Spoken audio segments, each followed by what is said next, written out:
Over the past bunch of readings here, I don't know since when, seen at different times in some of the headers. There's just no way for me to remember exactly where they were. I've got to read so much of late. But we see that quite a bit of folks, well-known folks, worldly renowned folks, Confucius, Socrates, I can't remember all of them, but as you've been following along, you've probably seen them too in the headers where it mentions at these certain periods of time that those different ones were born. And I just think it's interesting that during the time of the prophets that God allowed these ones who would come along to deceive the world. Now you say, okay, well, how did Socrates deceive the world? Well,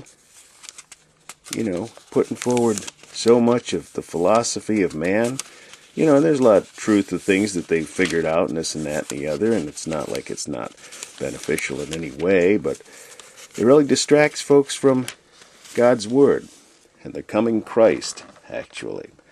And like here, when we're getting ready to read Malachi, you see here it says the birth of Plato, 429. So that's interesting. Yet another smart guy. But yet we're talking about the coming Messiah. And that's what Malachi is quite a bit all about. And so, looking forward to reading this very much. And but these are interesting things too. I mean, well, first off, let's make that last off. I was going to mention. Okay.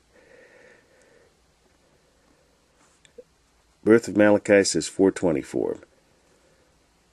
And then Nehemiah wrote Nehemiah in 415. And then Nehemiah dies in 405. Then 8 years later, Malachi writes his prophecy.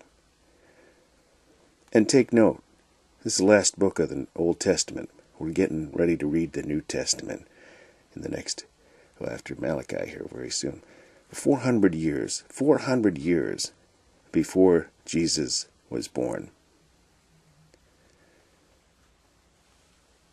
Keep that in mind as we read through.